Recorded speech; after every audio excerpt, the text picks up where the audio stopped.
Hoje é dia 17 de dezembro de 2019.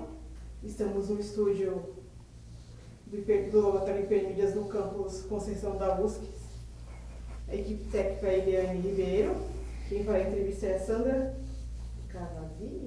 Cavazini. E o professor Laércio Elias Pereira. Professor, por favor, você pode falar seu nome completo, a sua data e local de nascimento, por favor?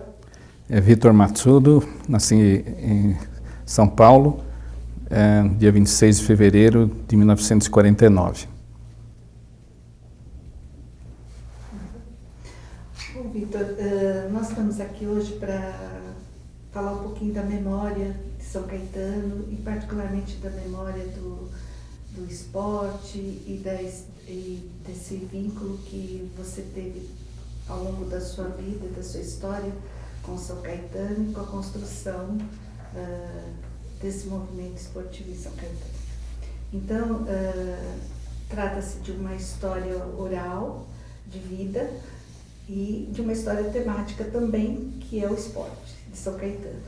Mas a gente gostaria que você começasse falando um pouquinho como é que você chegou em São Caetano, um pouco da sua vida, da sua infância em São Caetano. Como é que São Caetano chegou na sua vida? Muito bom. Bom, eu nasci na Água Rasa e vim para São Caetano com 2 anos de idade. Naquele tempo, logo na pré-escola, eu frequentei o Externato Santo Antônio, como muitos de vocês. Naquele colégio, como você se lembra, o menino usava sainha azul e o menino usava vestidinho, né? Vermelho. O menino usava vermelho.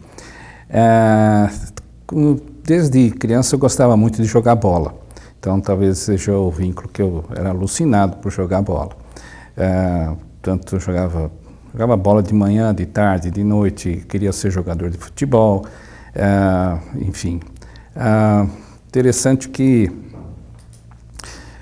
só para dar uma ideia, né, durante o colegial, o antigo ginásio, eu estudava lá no Bonifácio de Carvalho, e eu me lembro que na 3ª série do ginásio foi um período extremamente ligado ao futebol, porque eu chegava antes da aula, quando jogava a bola antes, ficava suado que nem um porco, daí tomava banho e perdia a primeira aula. Daí eu me dignava assistir a 2ª e a 3ª aula, aí vinha o recreio, claro que na 4ª e 5ª aula a gente ia para Colombina, que era um campinho que tinha lá no fim, embaixo, uns fios de alta tensão, que graças a Deus nunca caiu na nossa cabeça, e nós ficávamos jogando bola à tarde, o resto da tarde. Isso foi uma festa, até que um dia minha mãe foi na escola para ver o que estava acontecendo com as minhas notas e descobriu que eu tinha 127 faltas, era o mês de setembro, então eu acho que mais fiquei fora da escola do que na escola. Mas a minha vocação para o futebol, assim, pensando um pouquinho melhor,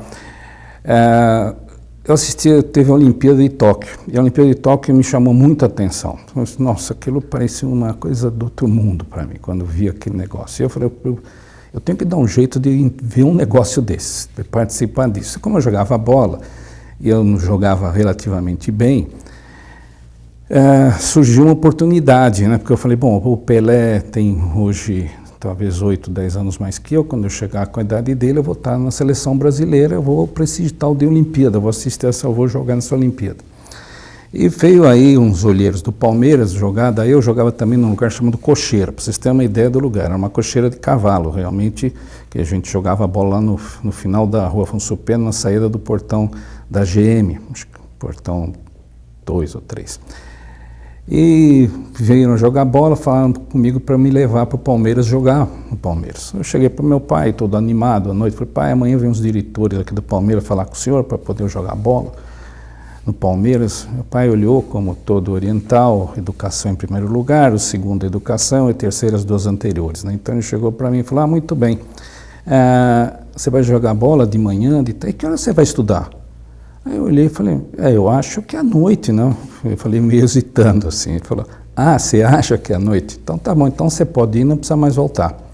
Então foi a minha curta carreira futebolística, terminou ali.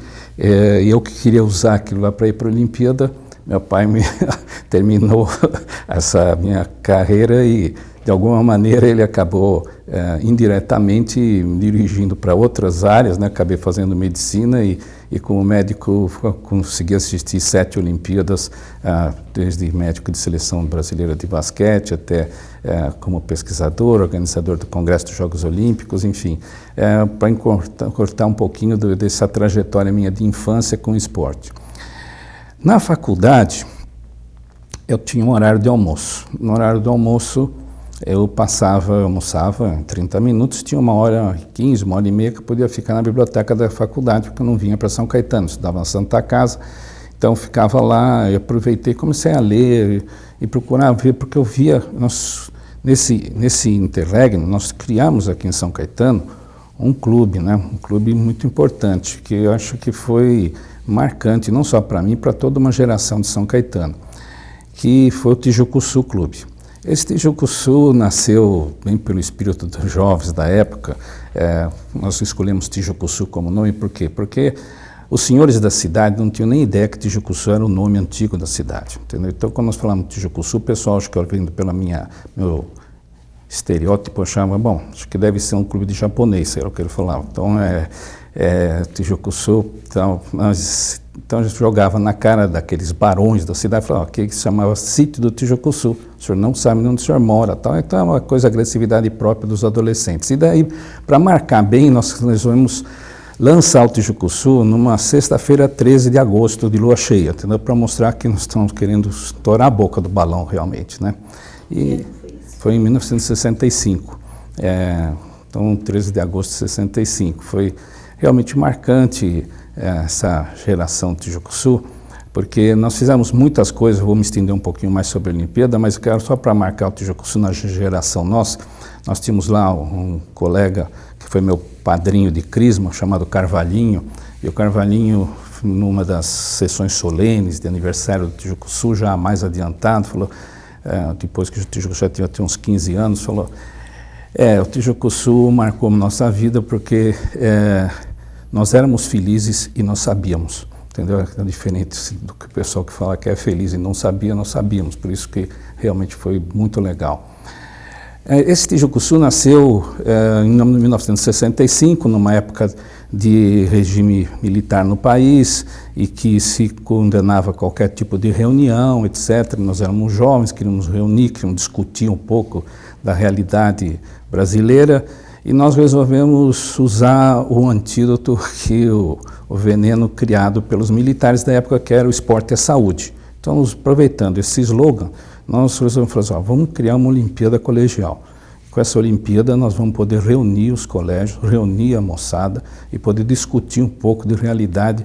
E por isso que até no Tijucuçu, não sei se vocês se lembram, mas o pessoal até gozava muito que eu falava, isso aqui não é uma Olimpíada esportiva, isso é uma festa e congraçamento da juventude e tal. Então, esse congraçamento envolvia modalidades esportivas, mas nós fomos colocando modalidades não tão esportivas como campeonato de história, de conhecimentos gerais, etc. Fomos colocando coisinhas e até criamos um departamento de pesquisa lá dentro, que fazia suas pesquisas e tal. Então, foi muito importante essa Olimpíada, porque a Olimpíada, como as pessoas não imaginam, porque era tão bem organizada, aquela Olimpíada por um bando de adolescentes, que ela passou a ser parte integrante do calendário turístico do estado de São Paulo. Então não era do calendário esportivo, turístico, porque era muito bem organizada. Quem participou de uma abertura, um final de jogos daquela Olimpíada Colegial, nunca vai esquecer como é que pode uns moleques fazerem uma coisa tão bem organizada como aquilo. Tanto assim que nós trouxemos pela primeira vez o governador de estado, veio a São Caetano, que era o Laudo Natel, veio em 2 Olimpíadas aqui para fazer a abertura dos jogos.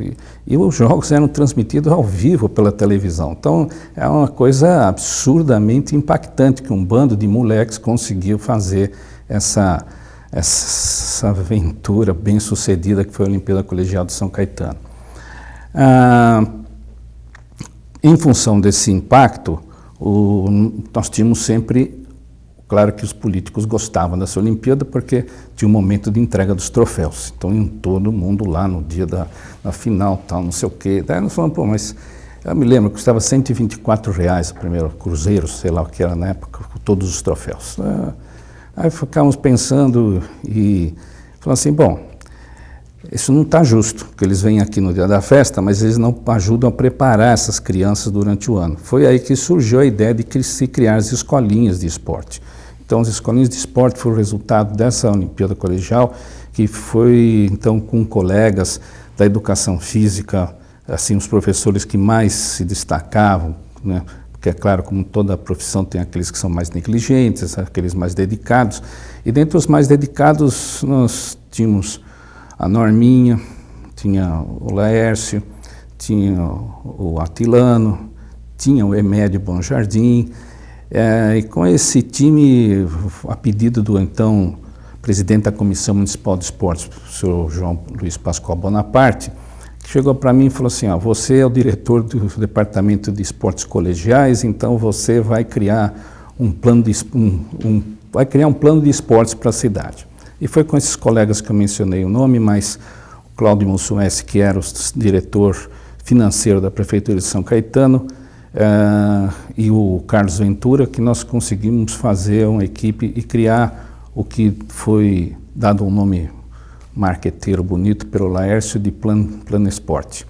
Antes de nós entrarmos no Plano Esporte, eu queria só voltar um pouquinho na questão do Tijucuçu. Quem eram esses jovens do Tijucuçu? Você pode citar alguns nomes? E uma segunda questão seria, qual foi o papel da Dona Tininha e do seu Ari na construção do Tijucuçu e desses jovens? Tá bom, então vamos lá. Muito bom.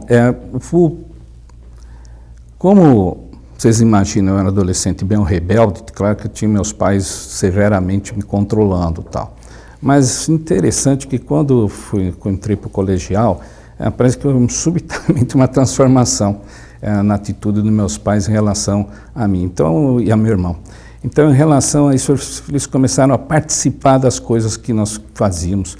Eles, ao invés de falar, não, você não vai sair para a rua, ele mandava todo mundo ir lá em casa. Ficava uma zorra lá em casa com todos os meninos da rua. E foi tentado fazer primeiro um clube chamado Nosso Clube, foi um clubinho e tal, foi o primeiro esboço, mas depois nós partimos para pensar um clube mais organizado, e isso já com um grupo de jovens que a gente, nessa época, nós saímos do Bonifácio, uma turma começou a estudar no Mackenzie, e essa turma do Mackenzie era importante porque a gente se encontrava todos os dias, mais o Carvalhinho que fazia a faculdade de Direito no Largo São Francisco, a gente ia no ônibus que a gente pegava aqui na Goiás, ainda com uma rua bem estreitinha, a gente pegava esse ônibus e tinha às 10 da manhã para poder chegar na escola 12h30 lá no Mackenzie. E a gente tinha um trajeto longo, conversando, discutindo, e foi ali que foi pensando-se em criar esse clube de jovens. Tem nomes, sem dúvida, a gente vai lembrar de alguns aí, para dar um mérito, em verdade, nesse ônibus iam os meninos. E as meninas estudavam no Bonifácio de Carvalho. Então, acho que elas continuaram em São Caetano. E dentre elas, acho que tem que se enaltecer, porque acho que o grande diferencial do Tijucuçu foram as meninas, no começo. A Ilara, a Maria Rita, a Gracinha, a Elaine, a Nádia, a Sueli Belotti, enfim, a Soninha, Ganga, depois a Denise, enfim, uma série de garotas que ajudaram muito o início do Tijucuçu. E a elas somaram outras gerações de meninas extraordinárias, até como a Sandra Cavazini, que está aqui nos entrevistando, fez parte desse time.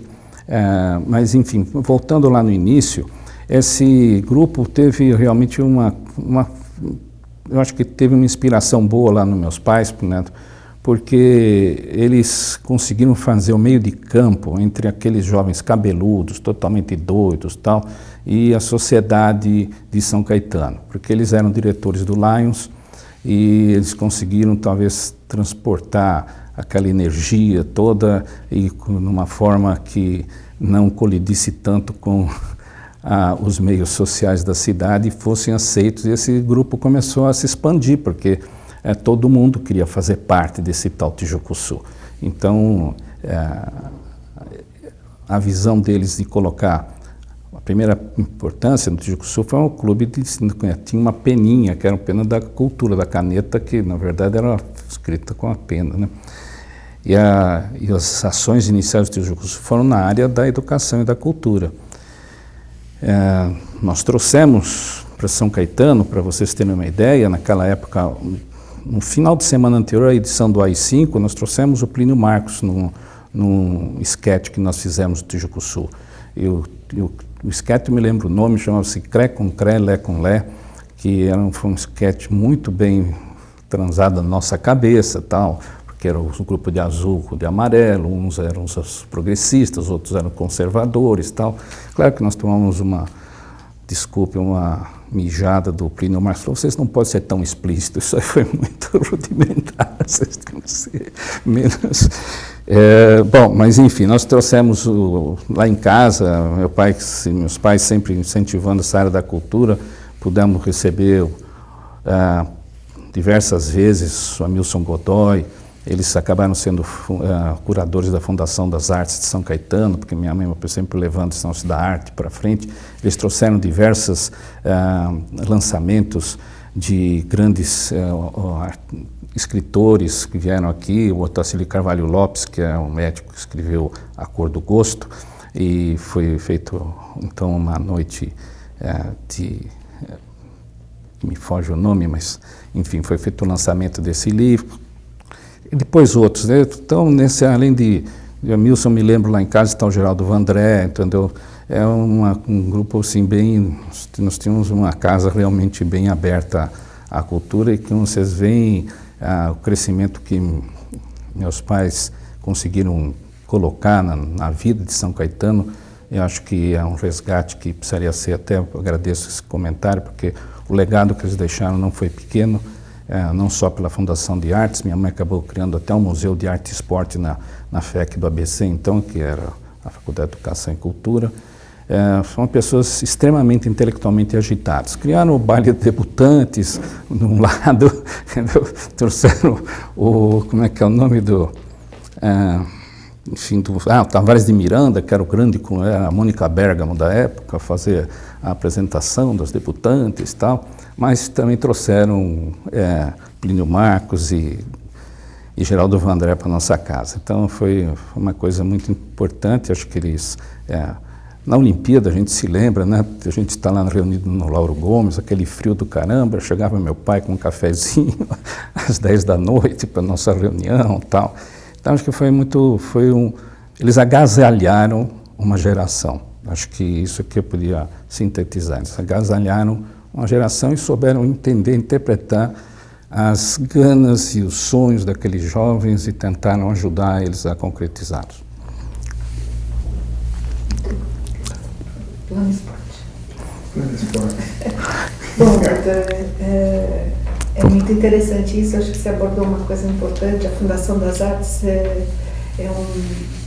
eu acho que é um legado de São Caetano, né? Que às vezes a gente não conhece muito bem a história, e foi muito bem lembrado, né? Uhum. Que seus pais tiveram grande participação em muita coisa, né? É verdade. Eles eram eram muito avançados, né? Para o seu tempo. Então, no Plano Esporte, a coisa mais profunda que eu lembro é o buraco da cerâmica.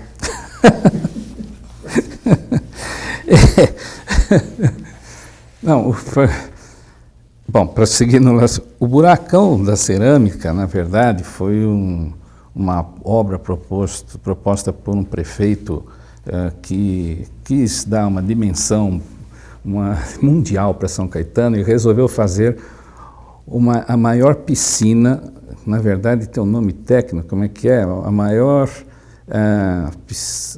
quantidade de água a céu aberto, uma coisa assim, né? Então, é uma piscina monumental. Cavou-se ali um buraco na cerâmica, onde, inclusive, quando encheu de água pelas chuvas, não, porque nunca se transformou na piscina, aquilo você andava de barquinho lá dentro, né? O tamanho gigantesco. O buraco da cerâmica era gigantesco. Porque se abandonou? Se abandonou porque daí chegaram um dia para o prefeito e falou: prefeito, o senhor sabe que se essa piscina ficar pronta para manter essa piscina vai custar mais do que a verba inteira da Comissão Municipal de Esportes para você manter, só fazer a manutenção da piscina. Então começou a se titubear no projeto, graças a Deus, porque ele queria bater uma piscina igual ao que tinha na Rússia, e nós tínhamos que ter uma piscina maior que aquela da Rússia, então tinha que ter um espelho d'água que era o maior de tudo. Mas felizmente foi trocado. Mas o Plano Esporte, em síntese, ele conseguiu fazer, os colegas que ajudaram a fazer esse plano foram brilhantes, e nós conseguimos ter uma ideia de fazer essas escolinhas de esporte ter um local. E esse local seriam nos clubes esportivos. E esses clubes esportivos, e aí vem a genialidade do Cláudio Ansumessi, porque ele conseguiu fazer uma coisa que eu não conheço nada semelhante no mundo. Ele conseguiu fazer com que pequenos grupos de bairro, um que gostava de dançar, outro que gostava de jogar bote, e outro que gostava de jogar futebol, falou: vocês três são uma porcaria isolada, mas se vocês se juntarem, eu vou construir um centro esportivo que vai ter um lugar para você dançar, para você jogar bote, e vai ter o campo de futebol. Entendeu? E daí o que aconteceu, que a comunidade resolveu se juntar. No outro bairro, o pessoal gostava de basquete. Tá bom, então vocês vão fazer. Então eu vou montar um ginásio de basquete. E o outro foi o voleibol. E aí foi construído o voleibol. E aí foi a natação. Outro lugar do Santa Maria, natação.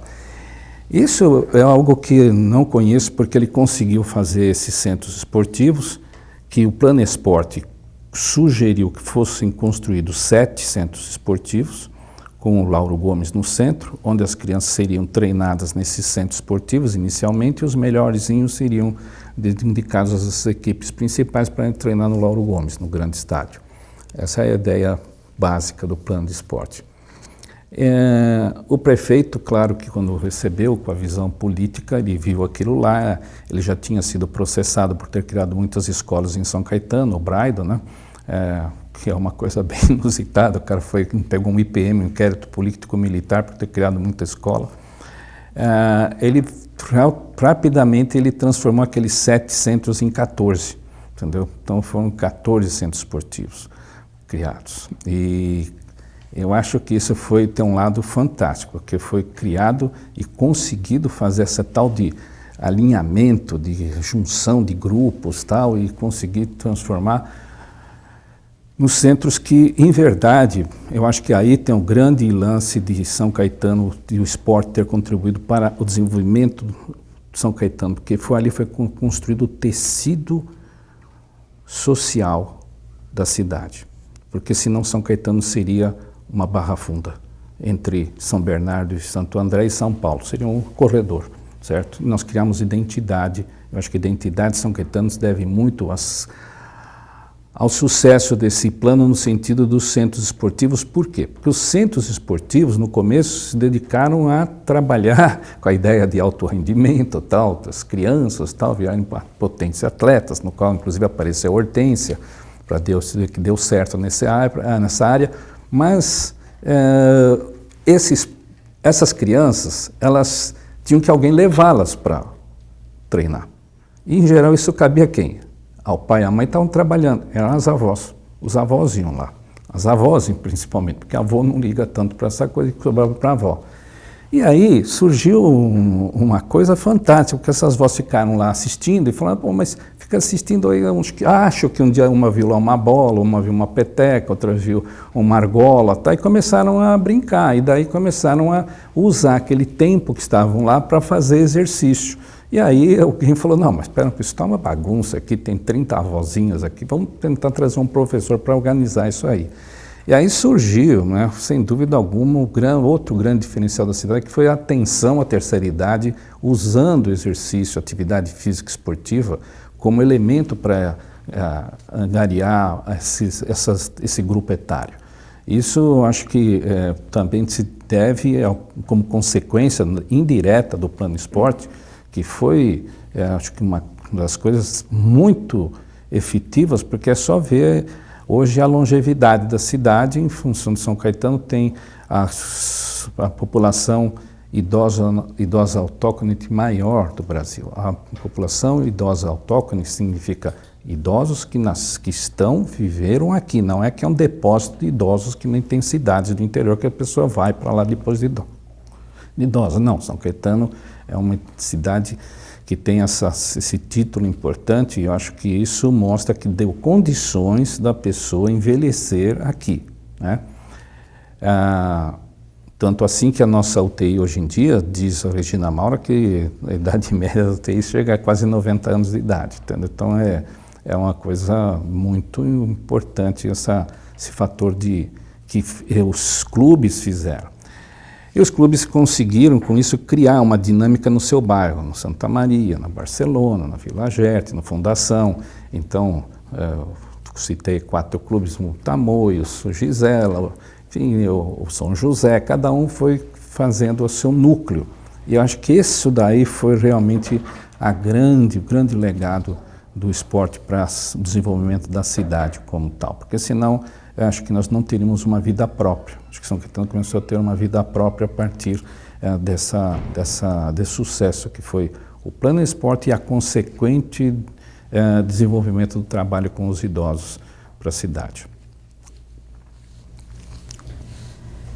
Bom, e aí como é que chegou o Celafisques em São Caetano?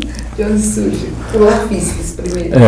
Na verdade, o que aconteceu foi que, como eu contei lá atrás, essa Olimpíada Colegial, ela tinha uma ambição, ou podia dizer, os acadêmicos falaram, não, tinha uma visão, não tinha visão nenhuma, tinha uma ambição realmente de poder alcançar a maior parte da população escolar da cidade, e daí nós começamos a fazer a Olimpíada e começamos a observar que tinham que analisar aqueles resultados, que não podia ficar assim, ao esmo, ao ar, e por que um colégio ia melhor, o outro não ia, quando pega o caso da Hortência, que era uma desnutrida total, como é que pode? Então tem que ver a nível nutricional dessas crianças. Na verdade, eu fiquei apavorado quando vi aquele negócio de 7 centros tornar-se 14, e acho que o Laércio também ia falar, nós vamos ser presos, porque nós vamos colocar crianças trabalhando nas mãos de profissionais que não tinham a menor condição. Essa que é a realidade. Então, nós ficamos lá, falamos, vamos ter uma escolinha de basquete, vamos pegar o professor de basquete, pessoal, você vai fazer então um planejamento do basquete, entendeu? Tem crianças de 9, de 10, de 11. Então, a aula era a mesma, de 9, de 11, de 13, era tudo igual, entendeu? Eu falei assim, mas não é possível. Daí a nossa conclusão era assim, eu acho que esse professor, na verdade, é um jogador de basquete, então não deve ter ido bem na faculdade. Então, eu fui à faculdade, fui à USP para designar logo um nome, procurar quem é que dava aula. Eu falei, os alunos, que são esses professores, não sabiam, mas os professores sabem como fazer isso. Aí eu cheguei e verifiquei que, na verdade, os alunos eram consequência dos professores. Os professores não tinham noção também do que era. Era uma coisa muito... E eu comecei a ficar preocupado que essas crianças, eu ia ser processado, porque eu ia colocar as crianças na mão de pessoas, iam começar a morrer crianças, ou sei o que, ter problema. E isso foi um dos indicadores do Celafisques, porque eu falei, preciso buscar a informação científica. E como eu falei que na hora do almoço lá na Santa Casa eu ficava estudando, eu comecei também a ver que tinha, por exemplo, meninos que, como o Biguá, para mencionar um que foi aluno do Laércio lá, jogava no Barcelona na época, mas um menino que tinha uma inteligência motora absurda, né, absurda. E eu queria verificar se existia a relação entre a inteligência de vocês, psicólogos, com a inteligência motora. E comecei a estudar, procurar artigos, tal, não sei o que, investigar. Isso foi uma área interessante que me despertou. Mas a outra parte é que o Tijuco Sul começou a criar um simpósio. Então fez um simpósio de esportes colegiais. Esse simpósio de esportes colegiais, como eu sempre falo, na primeira edição tinha mais gente sentada atrás da mesa dos trabalhos do que assistindo, entendeu? Então as pessoas trocavam de posição para poder ter alguém assistindo lá na plateia, porque era ridículo, o camarada falando com 2, 3 pessoas, então saíam 6 da mesa para dar 8, 9 lá na frente, poder assistir. Esse simpósio foi teimoso, como dizem que eu sou teimoso, né? E hoje nós chegamos à 42ª edição no Simpósio Internacional de Ciências do Esporte, que é resultado do Simpósio de Esportes Colegiais. O Simpor de Esportes Colegiais, ele foi o caldo de cultura para a gente poder começar a discutir mais e mais ciência. Eu estava preocupado, como eu falei lá, com o pessoal, com as crianças, e resolvi fazer o meu internato em medicina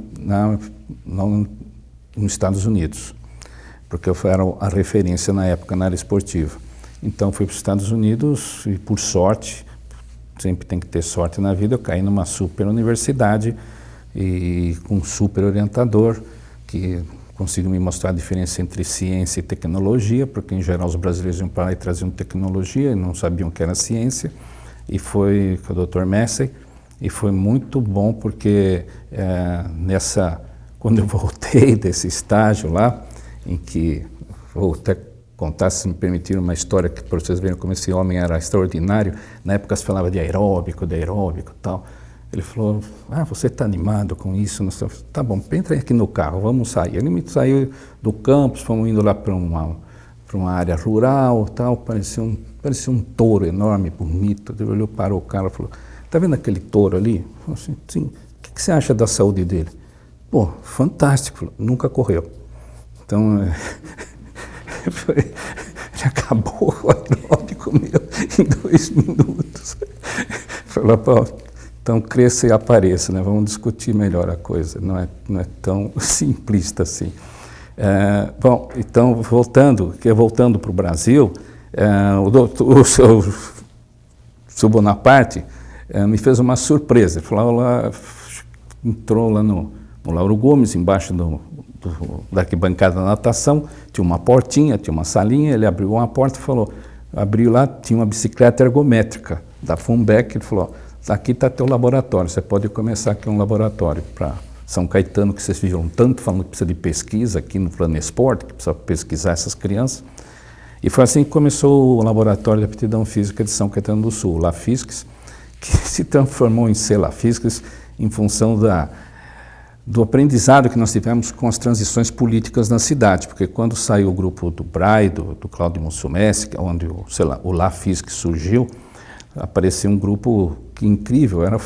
É incrível isso, que o Cláudio Mussumessi não tinha nenhuma formação em educação física nem esporte, mas ele tinha visão e apoiava.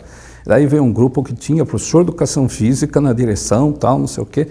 Mas tinha na direção da Comissão Municipal de Esportes um cidadão tão bem preparado que o nome dele era Toninho Candomblé, tá certo? Então, o Toninho Candomblé e o Perdigão, que eram o Perdigão era o professor de educação física, o assessor direto dele.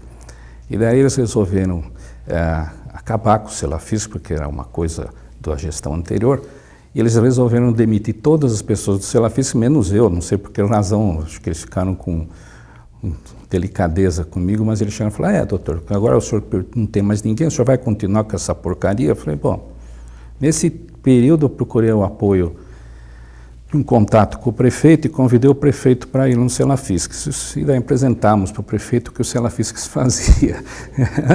Isso. O prefeito era o Raimundo da Cunha Leite. O Raimundo, o secretário da Educação, que era o senhor diretor lá do Instituto, o seu Vicente, nos ajudou muito, porque foi ele que fez o contato com o prefeito e fez o prefeito ir lá conhecer, porque nós íamos acabar, se dependesse da Comissão Municipal de Esporte, acabava tudo. E daí o prefeito olhou, foi lá, o Candomblé foi junto, e o Perdigão assistiram a apresentação. O Raimundo falou assim, o prefeito falou, Toninho, você sabia o que esses meninos aqui faziam aqui? Aí a resposta é uma daquelas coisas que ficam para a eternidade. Falou, olha, prefeito, eu confesso que eu sabia uns 50%, mas meu assessor aqui, o Perdigão, conhecia mais 50%, foi porque nós dois dá 100%. Então, foi aí que nós falamos, opa, nós não podemos ficar presos por simplesmente a um centro ligado a um departamento da prefeitura. E foi aí que nós criamos o CELAFISCS, o Centro de Estudos do Laboratório de Aptidão Física, com personalidade jurídica independente, e foi por isso que passou de LAFISCS para CELAFISCS. Então, a tarefa aqui é difícil por causa do tempo, mas você tem que contar como você fez no mundo o que você fez em São Caetano. Então eu vou contar, isso certamente está ligado ao Dr. Messi, que você levou também para dar aula em Muzambinho, né? Uma palestra. E quando eu fui da primeira turma de mestrado, e uma nossa professora de crescimento e desenvolvimento, se chama Janet Tipple, acho que ela tinha sido a professora do ano nos Estados Unidos. Ela veio dar crescimento e desenvolvimento e na hora de traumatologia, eu acho, ela falou, olha, eu posso trazer o meu professor de traumatologia esportiva dos Estados Unidos para falar, porque ele fala português. Daí levou o Vitor para o primeiro mestrado. E realmente nesse primeiro mestrado, os estrangeiros todos que vinham, eles achavam que o mestrado não era na USP, era em São Caetano. Mas mesmo assim eles iam para São Caetano porque é onde tinha dados, né? Onde tinha um trabalho, a USP estava começando. E aí você trouxe para o simpósio e para o Brasil as maiores autoridades do mundo em ciências do esporte, né? A Astra, de todo mundo que você vai falar, que lembrar. E também fez uma coisa que no mundo todo ficou admirada, que foi o Dia Mundial da Atividade Física, que foi você que fez. Você que criou e teve bastante problema com isso, né, com presença de presidente e tudo. Eu queria que você caminhasse um pouco, e eu quero chegar num gancho. A Unesco tem a ICS, né? É o Comitê Mundial de Ciência do Esporte e Educação Física, que você foi vice-presidente disso, mundial, e não quis ser presidente, segundo denúncia do professor Tubino.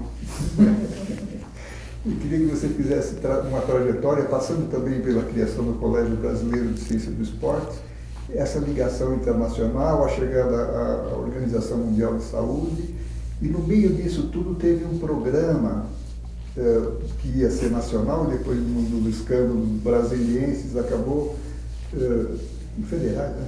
Acabou vindo para ser o Agita São Paulo. Então, se você puder fechar um pouco essa... A tua agenda é bem extensa. Vamos tentar ver se eu consigo... Você vai me ajudando aí, que você escapar. Por onde vamos começar? Eu acho que o CBC é uma ótima ideia. O Celafisques, no começo, era o laboratório que correspondia ao Cabritinho Negro, né? Porque nós éramos o único centro não ligado à universidade, e a universidade estava ligada a um sistema político que estava vigente e queria fazer do esporte uma bandeira social importante. E tinha logrado, juntando a imagem do Carlos Alberto fazendo o quarto gol com o Garrastazu Médici com o Spica na mão, conseguiu fazer durante muito tempo a cabeça dos brasileiros que o regime militar tinha garantido o Brasil ser campeão do mundo, e não havia coisa mais importante do mundo do que ser campeão mundial de futebol. Então os militares seriam realmente a solução para esse país. E aí o tal de Golbery, muito bem, um cara genial, talvez não jogasse no nosso time, mas eu tenho que admitir que o cara era genial. Ele conseguiu bolar uma coisa de transformar o Brasil de campeão de futebol, não precisava ser um campeão olímpico, porque aí sim ia ser a consagração, e por isso os militares investiram muito dinheiro nos laboratórios de pesquisa, que eram 3, né? O do Rio de Janeiro, o Labofise, o da USP e o do Rio Grande do Sul, o LAPEX. Esses 3 laboratórios dominavam todo o cenário, e a gente, o Celafisques, não tinha nada de verba, não tinha nada de material, não tinha nada. Nós tínhamos só uma das coisas que eu acho que é mais importante, um neurônio, né? E vontade de trabalhar juntos. Então, esse neurônio trabalhando em equipe, nós conseguimos superar muitas dificuldades.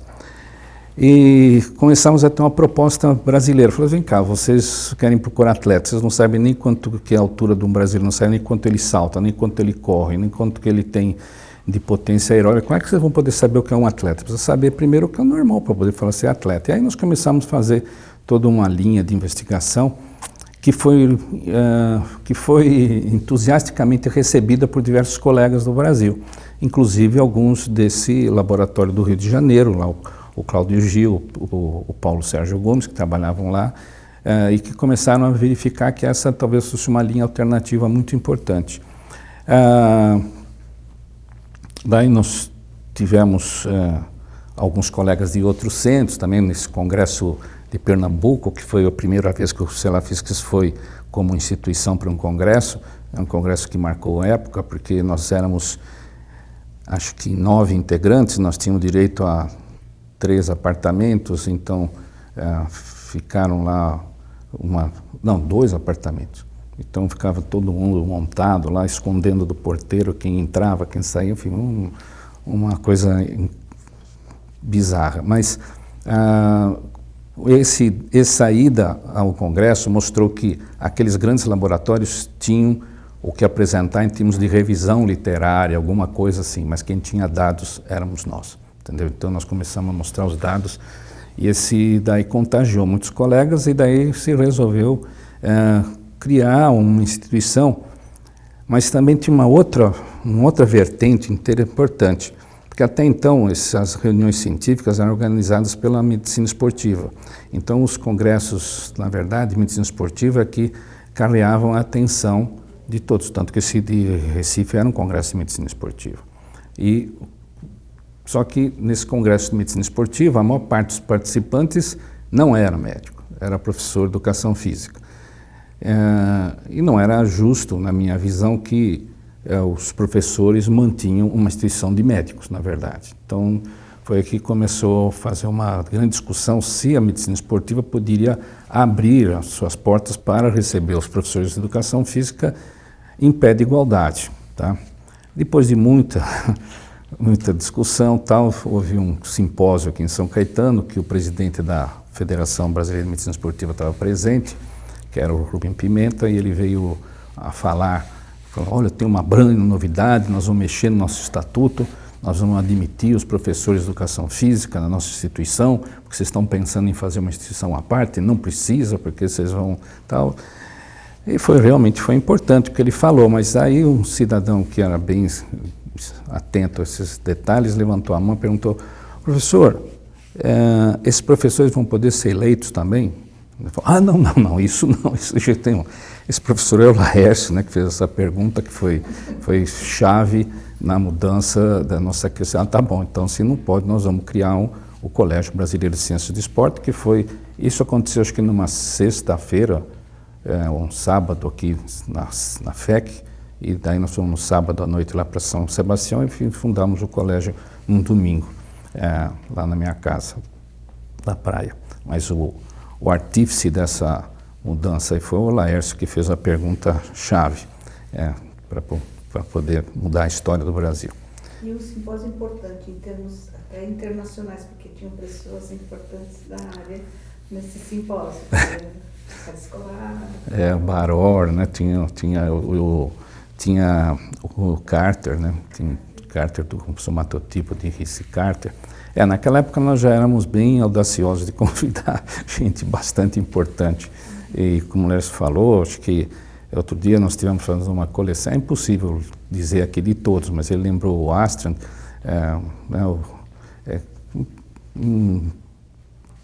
tem inúmeros, né? Ben Saltin, o Steven Blair, o Claude Bouchard, o Robert Malina, enfim, uma miríade de colegas no mundo que fizeram e fazem ainda muito, né, pela ciência do esporte no mundo.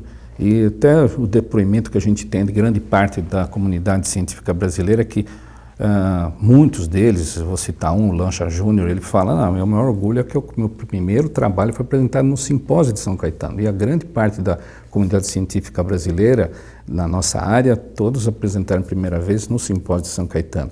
E foram lá que fizeram contatos também com esse pessoal do exterior e acabaram indo fazer mestrado, doutorado com esses colegas que vieram do exterior, acabaram indo para lá fazer o doutorado através desse contato feito no simpósio.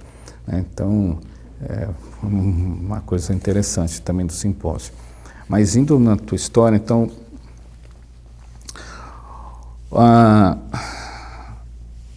nós trabalhamos, como o termo me fala, Centro de Estudo Laboratório de Aptidão Física, tá?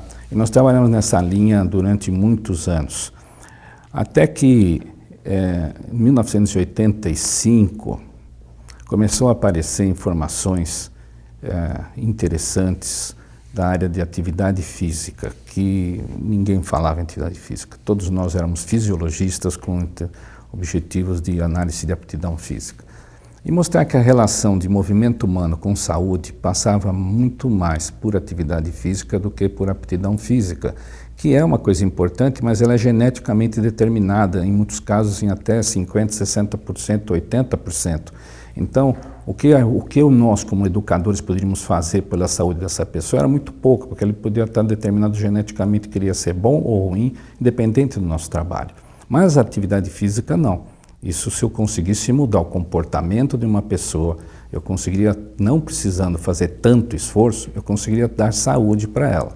Isso foi uma das coisas que me chamou a atenção no trabalho do Pfaffenberger, que mostrou, na verdade, teve um anterior lá que foi do Morris, que é o programa do pai da epidemiologia da atividade física, que mostrou que esse negócio de atividade física podia ser importante. Eu vou até citar, porque o Morris é importante, um trabalho que ele comparou as mortes cardiovasculares em motorista de ônibus de Londres, com comparação com os cobradores. Os motoristas ficavam sentados, os cobradores tinham que percorrer o ônibus, subir naquele, vocês lembram, o ônibus de Londres, tem que subir a escadinha, eles faziam um exercício bem maior e mostrou uma relação muito interessante de morte muito maior cardiovascular nos motoristas do que nos cobradores. Foi aí que começou a ideia de que a atividade física poderia ser algo importante para a saúde, porque até então não sabia de nada. Esse trabalho é de 1952, mas depois isso foi replicado pelo Pfaffenberger em 85, nos Estados Unidos, muito maior repercussão, tal,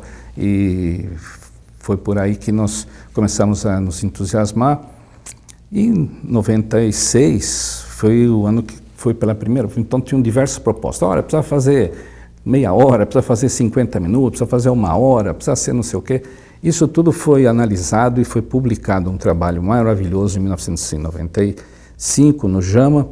O primeiro autor é o Peito, o segundo é o Mike Pratt, que inclusive é membro honorário do CELAFISCS. E eles chegaram à conclusão que 30 minutos de atividade física moderada, pelo menos por dia, era o suficiente para você mudar completamente o cenário de risco de morte cardiovascular, por câncer, por todas as causas. Então, aí o CELAFISCS parece que é bem treinado em traduzir teoria em prática. Isso foi em 95 seu trabalho, em 96 foi cacifado esse trabalho pela OMS, isso daí em julho. E em dezembro de 96 nós já lançamos o Agita São Paulo.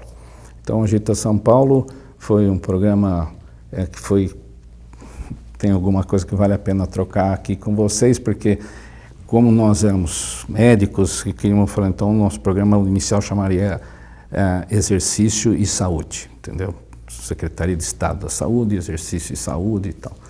Para ser exercício, transformar em exercício é saúde, foram 3 meses de discussão no comitê para poder colocar um acento agudo no E, porque como vocês vão garantir que exercício é saúde e tal, não sei o quê. Até que uns caras que estavam assistindo a mim lá, na comunicação, falaram, doutor, parece que de exercício o senhor entende, mas de comunicação deixa conosco que nós vamos arrumar um nome para o teu programa. E esses caras desapareceram 1 ano e meio, isso foi em 94, que nós estamos começando a fazer o Agita. E daí eles apareceram 2 semanas antes do lançamento oficial do Agita, para mostrar aquele típico garoto todo com brincos, sandália, camiseta, tal, chegou lá e falou, aqui eu tenho o nome para o seu programa. Abriu assim umas folhas e teve escrito Agita São Paulo. Falei, puta, será que esse nome agita? Nós da academia, nós médicos, vamos falar Agita São Paulo, isso não deve, será que vai pegar bem e tal? Mas foi fantástico. Depois de 2 dias eu fui no SESI, falar com a diretora lá do SESI para fazer o programa. Ela tinha 120 mil alunos, eu queria ver aquele grupo ligado ao Agita. Ela chegou atrasada na própria escritório, chegou fumando. Enfim, uma senhora super obesa, enfim. Tudo que eu falava, ela dava conta. Falava, você tem que andar com o cachorro. Eu odeio cachorro, não gosto de cachorro. Então, assim, não, você tem que fazer o jardim. Não, esse jardim é muita porcaria, muita folha, não sei o quê. Tudo que eu falava não dava certo. Bom, eu fechei o coisa e apareceu lá na capa do meu programa, Agita São Paulo. Ela olhou e falou, Agita São Paulo, esse é o nome do teu programa? Eu quase falei que não, né? Porque nada dava certo. Então eu falei, não, é esse mesmo. Ela falou, você tem meus 120 mil alunos, porque eu adoro agitar. Eu falei, aqueles caras são gênios, pô. Aqueles caras são gênios. E realmente, né, a Agita foi um nome testado até pela OMS, para chegando mais à frente, quando a OMS resolveu usar o nosso slogan como para o Dia Mundial da Saúde, em 2002, ela testou esse nome Agita por agências delas que estendiam, fizeram no mundo inteiro, que até na China, eles colocam diversas palavras lá, e o pessoal não entende, mas diz que de todas aquelas palavras, o que mais chineses ficam era Agita, aqueles que não sabiam o que era Agita, entendeu?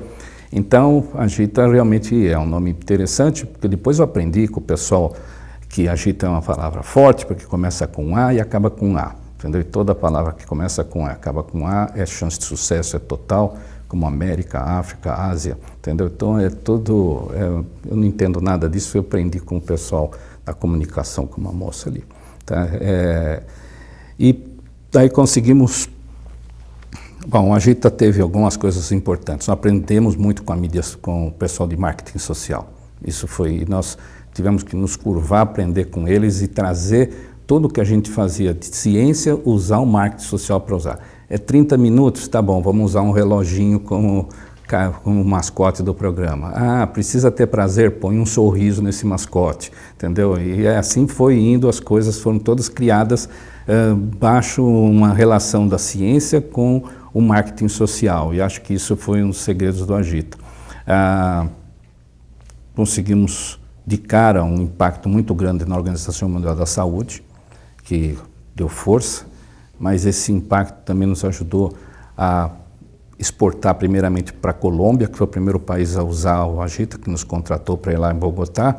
O pessoal de Medellín ficou com ciúme, resolveu criar um outro também para Medellín, criou-se o Muévete Bogotá, e o Muévete Pues para Medellín, depois foi para a Argentina, a Movermos Argentina, foi que atravessou o Atlântico, foi para Portugal, no Mexa-se Mais, e foi assim que foi disseminando esse vírus da agitação pelo mundo.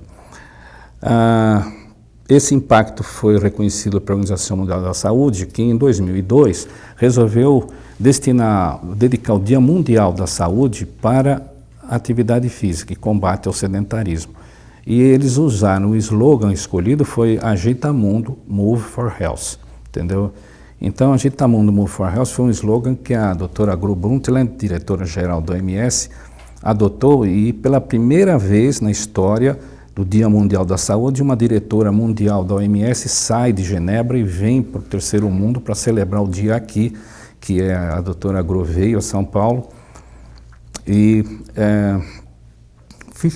fizemos questão de mostrar para ela que a Agita não era uma festa, uma coisa para inglês ver, não era uma reuniãozinha lá para celebrar. Colocamos ela e a comitiva dela em 2 helicópteros e fomos andar pela região toda aqui de São Paulo, fomos para o litoral, mostrar que tinha agitação em todo lado, e daí ela se convenceu que não era simplesmente uma coisinha pequena. Depois fomos para São José dos Campos, fomos para Ilhabela, fomos para diversos lugares mostrar tudo isso. E eu me lembro que o Dr. Guedes, né, que eu até agora omiti o nome dele, foi o grande gênio da visão de criar esse Agita São Paulo na Secretaria de Saúde, porque as secretarias de saúde do mundo sempre foram secretárias da doença, e nós brigávamos para que ela fosse da saúde, e ele falou, não, a secretaria vai ser da saúde, porque nós vamos começar... Ele era o secretário de Estado, né? Ele era o secretário de Estado, e ele teve essa visão, e ele endossou, e na verdade ele capitaneou grande parte desse processo junto à parte política, administrativa, e, nossa, o Dr. Guedes realmente foi o primeiro secretário de saúde do mundo que colocou na secretaria um espaço para atividade física como política pública de saúde. Ele, no helicóptero, ele estava lá com a doutora Gro, ele falou, Vitor, ele não falava bem inglês, ele falou, fala para ela que eu quero que ela dê mais espaço no OMS para a área da atividade física. Então, eu falei para ela, ela olhou para nós e falou assim, eu quero, mas acontece que o que eu vi aqui tem tanta energia que se eu criar isso lá, vocês vão ser engolidos pela burocracia da OMS. Criem uma ONG fora que a gente apoia vocês e vocês vão ter mais força para vocês fazerem o que vocês querem. E foi assim que nasceu a Agitamundo Network, a rede mundial do Agita, e que tem como grande elemento de ação o Dia Mundial da Atividade Física em 6 de abril, que foi... Por que 6 de abril? Porque 7 de abril é o Dia Mundial da Saúde e 6 de abril é o dia imediatamente anterior. Nós achamos que estrategicamente no dia 6 de abril, foi inclusive o dia que nós fomos viajar com ela aqui, e o governador de estado, na época o Alckmin, fez um decreto criando o Dia Mundial, Dia Estadual da Atividade Física em 6 de abril. Então já foi o primeiro decreto, logo abrindo uma série de outros decretos que foram feitos pelo mundo afora, e com isso nós implantamos em 6 de abril para ser encostado ao Dia Mundial da Saúde, porque a gente imaginava que todo tema que fosse do Dia Mundial da Saúde podia ser usado com atividade física. Se fosse falar obesidade, diabetes, hipertensão, o que quisesse podia usar atividade física como... Então foi essa a razão de ser o 6 de abril, que é celebrado, né, anualmente com grande sucesso em todos os 5 continentes. Nós temos tido mais de 2.000 eventos realizados em todo o mundo, todo ano. E o tema desse próximo ano é bem cativante, que é Todo Passo Conta. Todo passo conta para melhorar a sua saúde. Agora a história do ICSP, peraí. O ICSP, o Conselho Internacional de Ciência do Esporte e Educação Física, órgão status A da Unesco, ela é uma instituição que me foi muito grata. Eu acho que tem 2 coisas importantes nessa instituição. Primeiro, porque lá eu entrei como um estudante e fui participando e tal. E aquele médico com a visão médica da atividade física do esporte, né, foi logo de cara colocado frente às maiores autoridades de diferentes áreas do conhecimento. Então lá a gente se sentava ao lado da presidente da Sociedade de Sociologia do Esporte, da Psicologia do Esporte, da História do Esporte, da Pedagogia Esportiva, do Turismo Esportivo, enfim... e até o pessoal da área de informação também estava lá, e com isso a gente eu fui contaminado, né, inicialmente, depois contagiado pela visão distinta que cada um deles tinha do mesmo fenômeno. Então é uma coisa que me enriqueceu muito pessoalmente. Então algumas pessoas falam, nem sabia que você era médico, foi realmente porque a minha visão da área é bem distinta do que meus colegas em geral têm, em função dessa preciosa experiência que eu tive com os colegas das outras áreas que me ajudaram muito a interpretar. Talvez não foi por falta de chance, eu interpreto errado, provavelmente até hoje, mas tive chance de acertar um pouquinho melhor a bússola. E isso eu fui conseguindo evoluir lá. E tem uma outra parte que acho que é interessante, porque a primeira vez que eu fui num congresso dos Jogos Olímpicos foi em 1984, que o congresso Olimpíada foi em Los Angeles, o congresso foi em Oregon, Eugene, Oregon. E lá eu fui como bolsista do Comitê Olímpico Internacional. E fui apresentar meu trabalhinho, meu tema livre lá. E depois, com os anos, fui passando, tal, principalmente em função do grande prêmio nos Jogos Olímpicos de Barcelona em 92. Claro que os salafistas ganhou uma projeção maior, eu ganhei um espaço em diferentes comissões internacionais. É uma medalha de ouro que ninguém conta, né? É verdade. Tem lá seu espaço, mas acho que alguém contou, sabe? Acho que até, por exemplo, o Dr. Guedes, acho que realmente se convenceu que nós não éramos só amigos dele, ex-alunos dele, e ele realmente deve ser convencido com essa coisa, falando, não, mas como? O cara conseguiu um reconhecimento mundial. Esse reconhecimento mundial, Lércio, foi importante para o Selafisca. Acho que nós éramos uma instituição pequena, aguerrida, tal, mas que podia... Agora, quem fala da gente, né? É bom quando os outros falam da gente, não que eu acho que é um dos grandes problemas da área da educação física, é muitos falarem muito bem deles mesmos. Agora precisam ter o reconhecimento das outras áreas, né? Então, esse primeiro reconhecimento foi importante e vieram outros, né? Esse foi o primeiro grande reconhecimento internacional. Hoje nós temos 5 estrelinhas no símbolo do Selafiscas por causa de 5 prêmios. Na verdade, nós já temos 9 prêmios mundiais, nós vamos fixar em 5 estrelinhas.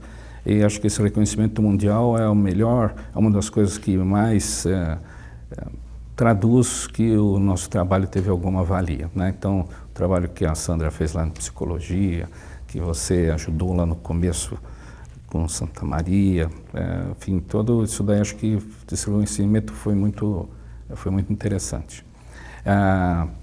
Estou devendo alguma coisa? Tá bom, já sei. Aí aconteceu que nesse ICSP eu fui subindo de condição, fui diretor para a parte da América Latina durante muitos anos e depois eu fui eleito vice-presidente mundial lá na Olimpíada de Pequim. Isso que você fala de ser presidente não é bem assim, acho que existia, claro, possibilidade política, inclusive, vamos assim, de voto. O Tubino fala isso porque ele sabe que no voto teria muita força, mas eu acho que a instituição, o ICSP, infelizmente, é uma instituição que ela foi fundada e centrada na Europa, entendeu? E a sair de lá seria realmente um trauma. E eu ia ter que gastar mais da metade da minha energia para provar que podia sair de lá e a outra metade ia ficar muito pouco tempo para poder fazer o que eu gostaria de fazer. Então, e como também tinha Agita São Paulo, transformando em Agita Mundo, tinha uma outra agenda mundial importante que acho que não ia acontecer, não ia ter perna para tocar duas agendas muito importantes. Então é essa a versão. Mas fica determinado que o Tubino está certo. Você não quis ser presidente da ICSP? Não quis não. Eu acho que ele está pensando em termos de voto, porque na época realmente a gente tinha um espaço muito grande entre os membros do ICSP e podia, se fosse uma eleição, provavelmente eu teria boa chance. Muito bom. Bom, nós queremos te agradecer. Queria deixar em aberto agora para você concluir da forma como você acha importante, interessante esse momento. Vamos tentar pegar um pouco dessa conclusão por etapas, do início, tal, da família, tal. Então vou compartilhar com vocês uma das histórias que o pessoal fala que eu acho que sempre é um dos segredos do sucesso de um profissional é a humildade que ele possa carregar com as suas maiores grandezas. E isso eu aprendi com meu pai, que eu tinha entrado na Santa Casa, tinha 21 anos, estava no 3º ano. Ele chegou um dia para mim e falou, você está se achando, né? Então, usando uma expressão, falou, vem cá, vamos conversar. Ele falou, você sabe aquela espiga de milho ali? Falei, a espiga de milho, quando está crescendo, está todo com aquele cabelo em pé, tal, aquele pelinho, tudo em pé. Você já viu o que acontece se abrir? Você vai abrir aquela espiga que tem todos os pelinhos em pé, você não vai encontrar grão nenhum. Agora, quando a espiga baixar a crina, você pode abrir, você vai encontrar bastante grão. Então foi uma história que me marcou bastante e eu gostaria de estar registrado com vocês.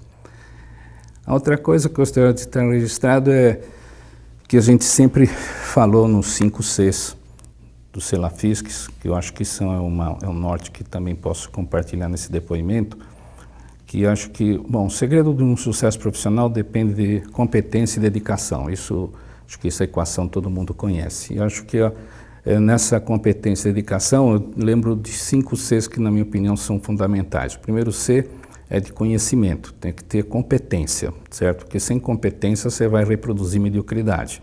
Então, o primeiro C é competência. O segundo C é o segundo de coesão, compromisso. Por quê? Porque não adianta você ter conhecimento e não ter um compromisso com uma mudança social. Não adianta se acumular conhecimento sem ter um compromisso com a sociedade. Então, acho que esse segundo C é importante. O terceiro C é de coesão, porque você deve trabalhar em equipe, compartilhar esses teus sonhos para você poder avançar. O quarto é criatividade, porque você não veio aqui só para reproduzir o que os outros fizeram. Se possível, eu acho que o grande salto da intelectualidade é quando você consegue criar alguma coisa. Então, o quarto C é de criatividade. E o 5C é de coração, porque os 4 Cs anteriores são todos ligados aos neurônios, compromisso, conhecimento, tal.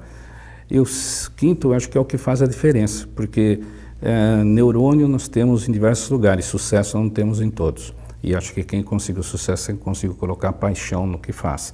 E acho que você, envolvendo as coisas com paixão, você consegue ter um pouquinho mais chance de alcançar os teus sonhos. Muito bom, muito obrigada, Vitor. Imagina. E eu só queria agradecer não só o Vitor, mas a todos que construíram essa história. E com certeza essa história tem mais coração do que razão, né? Sempre.